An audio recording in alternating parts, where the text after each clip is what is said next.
Doctor Enayetullah Abbasi তিনি জুমার মিম্বারে বসে এগুলোর পক্ষে পর্যন্ত সাফাই গিয়েছেন এবং তিনি বলেছেন, তুমি যদি আমাকে এভাবে কথা দিয়ে আঘাত করো, আমার দলের নেতাকে নিয়ে তুমি যদি বিভিন্ন কটূক্তি করো, তাহলে আমি কি কথা বলবো না? এমনকি যে পুলিশ যে নারীদের গায়ে হাত তুলেছে এনসিপি নারী নেত্রী, এটা নিয়েও তিনি বলেছেন যে তোমরা এসে আমাদের উপরে ঠেলাঠেলি করবা, গায়ে পড়বা, তাহলে আমরা কি কিছু করবো না এখানে? মানে এই যে সাফাই গাওয়া, এটা তো একটা আলেমের জায়গা থেকে দরকার ছিল না। এই ধরনের কোনো কথা আল্লামা আব্বাস হুজুর সেই বক্তব্যের ভিতরে বলে নাই। এটা আল্লামা আব্বাস হুজুরের প্রতি সম্পূর্ণ মিথ্যা তহমাত, আর মিথ্যাকারীর উপর আল্লাহ লানত। অতএব আমরা বলতে পারি এই ওসামা মালউন, ওর প্রতি আল্লাহ লানত পড়েছে। সেজন্যই ও হকপন্থীদেরকে ছেড়ে বাতিলপন্থীদের সাথে হাতে হাত মিলিয়ে হকপন্থীদের বিরোধিতা করে। এখন জামাতের এই নব্য দালাল আলী হাসান ওসামাকে আমি চ্যালেঞ্জ করলাম, যদি তুমি তোমার এই বক্তব্যের পক্ষে আল্লামা আব্বাস হুজুরের বক্তব্য দেখাতে পারো, তাহলে তোমাকে আমি 10 লক্ষ টাকা পুরস্কার দিব।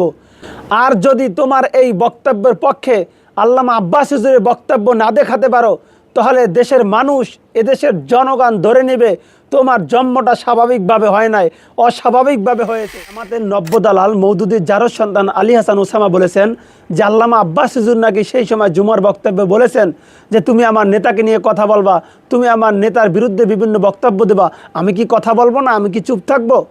এরপরে এনসিপির নারীরা যে পুলিশের গায়ে পড়েছে, সেটা নিয়েও এই আলী হাসান ওসামা আল্লামা আব্বাস হুজুরের প্রতি মিথ্যা তহমাত দিয়েছেন। এই নব্য দালাল আলী হাসান ওসামা বলেছেন আল্লামা আব্বাস হুজুর নাকি বলেছেন তোমরা এসে আমাদের গায়ে পড়বা, তোমরা ঠেলাঠেলি করবা, আমরা কি কথা বলবো না? আমরা কি চুপ থাকবো? ডক্টর এনায়েতুল্লাহ আব্বাসী তিনি জুমার মিম্বারে বসে এগুলোর পক্ষে পর্যন্ত সাফাই গিয়েছেন এবং তিনি বলেছেন, তুমি যদি আমাকে এভাবে কথা দিয়ে আঘাত করো, আমার দলের নেতাকে নিয়ে তুমি যদি বিভিন্ন কটূক্তি করো, তাহলে আমি কি কথা বলবো না? এমনকি যে পুলিশ যে নারীদের গায়েও হাত তুলেছে এনসিপির নারী নেত্রী, এটা নিয়েও তিনি বলেছেন যে তোমরা এসে আমাদের উপরে ঠেলাঠেলি করবা, গায়ে পড়বা, তাহলে আমরা কি কিছু করবো না এখানে? মানে এই যে সাফাই গাওয়া, এটা তো একটা আলেমের জায়গা থেকে দরকার ছিল না, বিশেষ করে যিনি রাজনীতি করেনই না। এই ধরনের কোনো কথা আল্লামা আব্বাস হুজুর সেই বক্তব্যের ভিতরে বলে নাই। এটা আল্লামা আব্বাস হুজুরের প্রতি সম্পূর্ণ মিথ্যা তহমাত, আর মিথ্যাকারীর উপর আল্লাহ লানত। অতএব আমরা বলতে পারি এই ওসামা মালউন, ওর প্রতি আল্লাহ লানত পড়েছে। সেজন্যই ও হকপন্থীদেরকে ছেড়ে বাতিলপন্থীদের সাথে হাতে হাত মিলিয়ে হকপন্থীদের বিরোধিতা করে।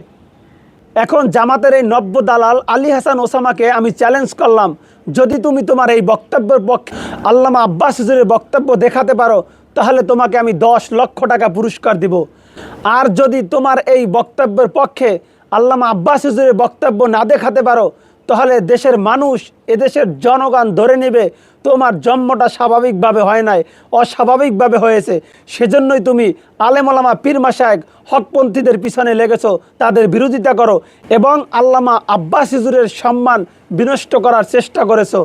সেজন্য তোমাকে লাইভে এসে বক্তব্যের কারণে ক্ষমা চাইতে হবে জাতির কাছে এবং আল্লামা আব্বাস হুজুরের কাছে, আল্লামা আব্বাস হুজুরের নামে মিথ্যা তহমাত দেওয়ার কারণে।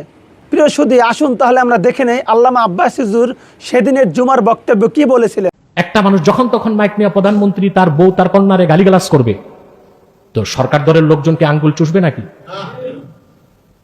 বিপদে পড়ে পুলিশ। আমি একটা ভিডিওতে দেখলাম তারা সব যে পুলিশের উপর পড়ছে, তো পুলিশ কি রোবট নাকি না মানুষ? পুলিশ বাঁচার জন্য হাত দিয়ে পুশ করতেছে, বলতেছে গায়ে হাত দিলেন কেন, তো তুমি গায়ে পড়লা কেন? এটা কেমন কথা? এটা কি এখন কি মগের মূল্য নাকি? পুলিশের গায়ে যেয়ে পড়বে, তো পুলিশ তো বাঁচার জন্য হাত পুশ করবে। আপনারা শুনলেন আল্লামা আব্বাস হুজুর বলেছিলেন যে একজন মানুষ প্রধানমন্ত্রী, তার স্ত্রী, তার কন্যাকে নিয়ে যখন তখন যা ইচ্ছা তা বলবে, আর সরকারি দলের লোক কি চুপ থাকবে নাকি? এটা বলেছিলেন আল্লামা আব্বাস হুজুর। আর আলী হাসান ওসামা আল্লামা আব্বাস হুজুরের নামে মিথ্যা তহমাত দিয়ে কি বললেন যে আল্লামা আব্বাস হুজুর নাকি বলেছেন আমার দলের লোকের ব্যাপারে কথা বলবা আর আমি চুপ থাকবো নাকি? কত বড় মিথ্যাবাদী, কত বড় প্রতারক, কত বড় ধোঁকাবাজ। নিজেদের পক্ষে মানুষকে ঝোঁকানোর জন্য আর কত মিথ্যা আর কত চাপাবাজি করবা আলী হাসান ওসামা তুমি? এই রকমের মিথ্যাবাদী, ধোঁকাবাজ, চাপাবাজ, প্রতারকদের থেকে জাতি আর কি শিখবে? যারা নিজেরাই লানতপ্রাপ্ত, তাদের থেকে আর এদেশের মানুষ কি শিখবে? আর তাদের দ্বারা কীভাবেই বা ইসলামী হুকুমত কায়েম হবে? যারা নিজেরাই লানতপ্রাপ্ত, তাদের দ্বারা আর ইসলামী হুকুমত কিভাবে আমরা আশা করতে পারি?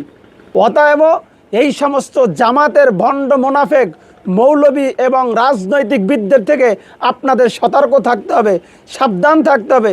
তাদেরকে আপনারা রুখে দিবেন। যেখানেই তারা হক্কানি পীর মাশায়েখ ওলামায়ে কেরামের বিরোধিতা করবেন, সেখানেই তাদেরকে জোতার ঝাড়ু দিয়ে তাড়িয়ে দিবেন, তাদেরকে বয়কট করবেন।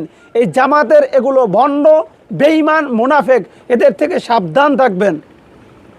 এরা কোনোদিনও বাংলাদেশের মানুষের ভালো চায় না, কারণ এরা এদেশের মানুষের ভালো কিভাবে চাইবে? এরা তো বাংলাদেশ একটি স্বাধীন রাষ্ট্র হোক সেটা কখনোই চায় নাই। অতএব তারা এদেশের মানুষ স্বাধীনভাবে বসবাস করুক, এদেশের মানুষ বুক ফুলিয়ে ইসলামী হুকুমত পালন করুক, ইসলামী হুকুম আহকাম পালন করুক, সেটা এই ভণ্ড মুনাফেক প্রতারক দল কোনো দিনও চাইবে না। এটাই স্বাভাবিক। অতএব তাদের থেকে সাবধান থাকবেন, তাদেরকে প্রতিহত করবেন, তাদেরকে মোকাবেলা করার জন্য যা কিছু করার প্রয়োজন আপনারা করবেন।